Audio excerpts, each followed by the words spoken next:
Good afternoon.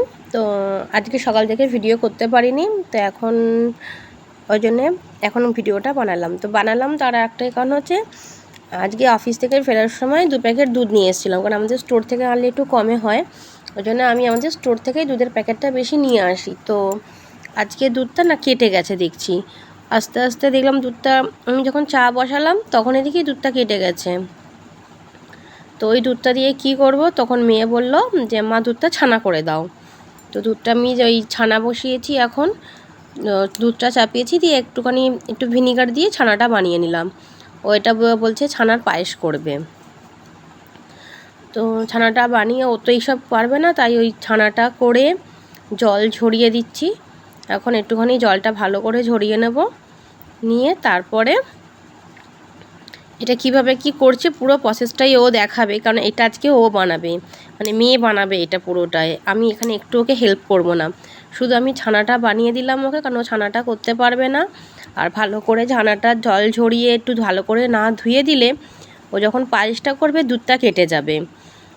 ওই জন্য এইটা ও পারবে না বলে এইটা আমাকে বললো যে মা করে দাও।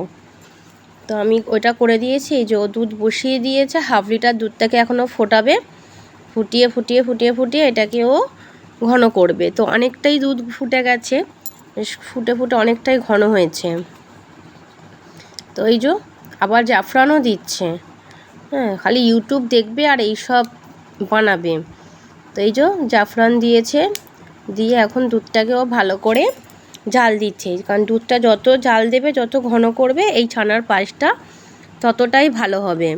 তো ওই জন্য এই দুধটাকে জাল দিয়ে একেবারে পুরো ঘন করে নেবে।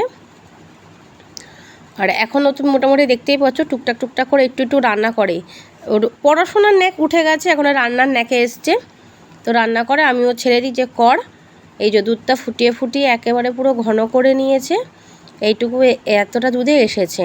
আর ওইদিকে বলা হয়নি, ছানাটাকে ও ঘি দিয়ে একটুখানি ফ্রাই করে নিয়েছিল, তো সেটা মনে হয় ও আর দেখাতে পারেনি, ভুলে গেছে। তো দুধের মধ্যে চিনি আর জাফরান দিয়ে দুধটাকে আগে ভালো করে ফুটিয়ে নিয়েছে, চিনিটাও দেখাতে ভুলে গেছে হয়তো, ছোট মানুষ করছে, যা দেখাতে পেরেছে সেটুকুই দেখিয়েছে। কারণ আমাকে বলেছিল আমি যখন করব তুমি আসবে না। তো যা পেরেছে ওই যে দুধ চিনি জাফরান দিয়ে দুধটাকে ভালো করে ফুটিয়ে নিয়েছিল, আর ছানাটাকে ভালো করে জল ঝরিয়ে, তো ওটাই আমি করে দিয়েছিলাম জলটা ঝরিয়ে দিয়ে। তো ছানাটাকে নাকি আগে একটু ঘি দিয়ে ভালো করে একটু ভেজে নিয়েছিল। তো এখন ওই ছানাটা দিয়ে এখন এইটাকে ভালো করেও মিক্সড করবে। তো ঘি দিয়ে ভেজেছে সেটাও আর দেখাতে পারেনি, অনেক কিছুই ও দেখাতে পারেনি পুরোটা, ও যতটুকুনি পেরেছে ও সেইভাবেই এটাকেও করেছে। তো যাই হোক, ওকে করতে দিয়ে এখন একটু করে, কারণ মেয়ে মানুষ, ওকেও রান্নাবান্না শিখতে হবে। অনেকে আছে ছাড়ে না, কিন্তু আমি এখন একটু করে ওকে ছেড়ে দিই রান্না করতে। তো যেইটুকুনি যা পারে করে। ওই যে মোটামুটি ওর অলমোস্ট এটা হয়েই গেছে। তো এবার আমি যাব গিয়ে ওটাকে নামিয়ে দেবো, কারণ নামাতে ওকে দিই না, কারণ কোথায় বাই চান্স পড়ে যাবে গায়ে, ও নামাতে পারবে না, ওই জন্যে এটা আমাকে নামাতে হবে। তো এইটা ওর হয়ে গেছে, পুরো একেবারে শুকনো করেই করেছে।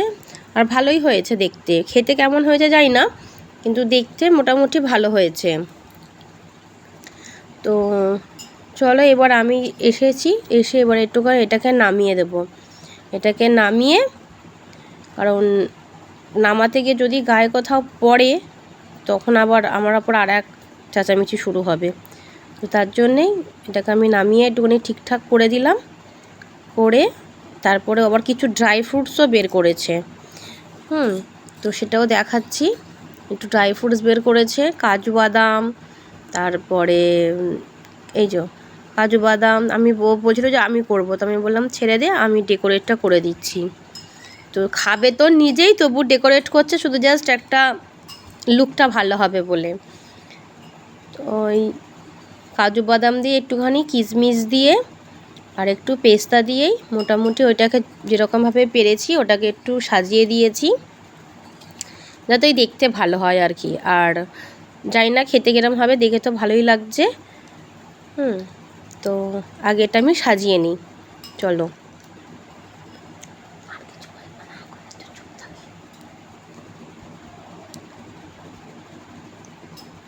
তো এই যে কাজু কিশমিশ দেওয়া হয়ে গেছে, একটু পেস্তার গুঁড়ো ওপর থেকে ছড়িয়ে দিলাম।